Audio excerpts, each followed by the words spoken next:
Halo semuanya, selamat datang di channel kami. Kali ini kita akan membahas topik yang sangat penting dalam perekonomian, yaitu kegiatan ekonomi. Apa sih sebenarnya kegiatan ekonomi itu, dan kenapa kita harus memahaminya? Tapi, sebelum kita mulai, ada pertanyaan nih buat kalian. Coba pikirkan, apa yang terjadi jika kita nggak bisa memproduksi barang? Bagaimana barang dan jasa bisa sampai ke tangan kita? Dan siapa yang akan menggunakannya? Penasaran kan jawabannya? Yuk, langsung kita bahas.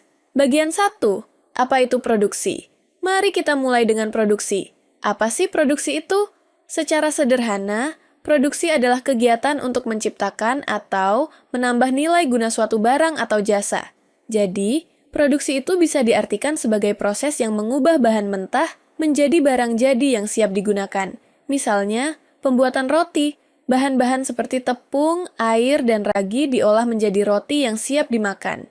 Untuk menghasilkan barang, kita membutuhkan beberapa faktor produksi, yang terdiri dari 1. Faktor produksi alam, seperti bahan baku yang diambil dari alam, contohnya gandum untuk membuat tepung. 2. Faktor produksi tenaga kerja, yaitu manusia yang bekerja untuk mengolah bahan baku menjadi produk jadi. 3. Faktor produksi modal, yang meliputi peralatan atau mesin yang digunakan dalam proses produksi. 4. Faktor produksi kewirausahaan, yaitu kemampuan untuk mengorganisir semua faktor tersebut agar proses produksi bisa berjalan lancar. Contoh nyata lainnya adalah perusahaan mobil. Perusahaan tersebut memproduksi mobil dengan bahan baku logam, plastik, dan mesin yang kemudian dirakit oleh tenaga kerja.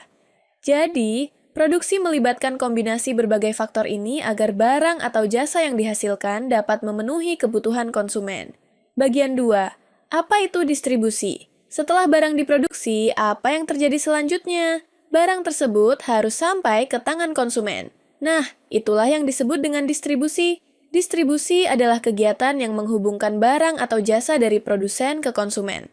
Proses distribusi bisa melalui berbagai saluran, seperti pengecer, grosir, atau bahkan melalui online. Contohnya, setelah roti diproduksi di pabrik, roti tersebut didistribusikan ke toko-toko roti atau supermarket di berbagai daerah. Ada berbagai jenis distribusi, seperti distribusi langsung, misalnya dari pabrik ke konsumen langsung, atau melalui perantara seperti toko retail. Jadi, distribusi memastikan bahwa barang yang diproduksi sampai ke tempat yang tepat dan tepat waktu. Tanpa distribusi, produk yang dihasilkan tidak akan sampai ke konsumen dan tentu saja akan membuat produksi jadi sia-sia. Bagian 3, apa itu konsumsi? Setelah barang sampai ke tangan kita, saatnya kita untuk mengonsumsi barang tersebut. Konsumsi adalah kegiatan menggunakan barang dan jasa untuk memenuhi kebutuhan kita. Jadi, konsumsi adalah tahap akhir dalam kegiatan ekonomi, di mana barang atau jasa yang diproduksi dan didistribusikan akhirnya digunakan oleh konsumen. Contohnya, kita membeli roti dari toko, lalu kita makan roti tersebut. Di sini, kita sebagai konsumen yang mengonsumsi barang hasil produksi. Konsumsi juga mencakup jasa, misalnya saat kita menggunakan jasa transportasi online, kita membayar untuk menggunakan layanan tersebut. Jadi, pada akhirnya, kegiatan konsumsi adalah tujuan dari semua kegiatan ekonomi ini. Tanpa adanya konsumsi, kegiatan produksi dan distribusi tidak akan memiliki tujuan yang jelas. Bagian 4, hubungan antara produksi, distribusi, dan konsumsi. Ketiga kegiatan ekonomi ini, yaitu produksi, distribusi, dan konsumsi, saling berhubungan erat. Proses dimulai dengan produksi barang dan jasa, kemudian didistribusikan ke konsumen, dan akhirnya dikonsumsi untuk memenuhi kebutuhan. Jika salah satu dari kegiatan ini terganggu, maka perekonomian akan mengalami masalah. Misalnya, jika produksi terhenti, maka tidak ada barang atau jasa yang bisa didistribusikan dan dikonsumsi.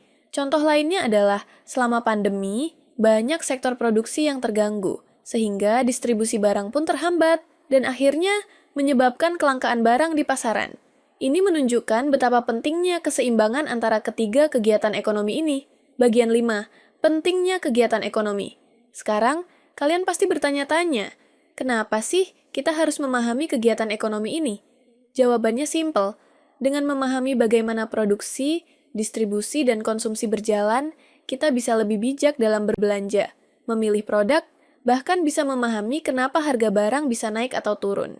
Misalnya, saat kita membeli barang, kita tidak hanya sekadar membeli barang itu sendiri, tapi kita juga terlibat dalam rangkaian kegiatan ekonomi yang lebih besar. Dengan memahami prosesnya, kita jadi bisa lebih cerdas dalam mengambil keputusan, baik itu sebagai konsumen, produsen, atau bahkan pengusaha.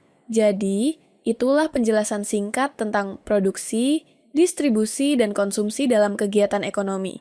Ketiga komponen ini sangat penting dalam menjalankan roda perekonomian. Semoga setelah menonton video ini, kalian bisa lebih paham tentang bagaimana perekonomian bekerja dan betapa pentingnya setiap langkah dalam kegiatan ekonomi. Kalau kalian punya pertanyaan atau ingin berbagi pendapat, tulis di kolom komentar. Sampai jumpa di video berikutnya.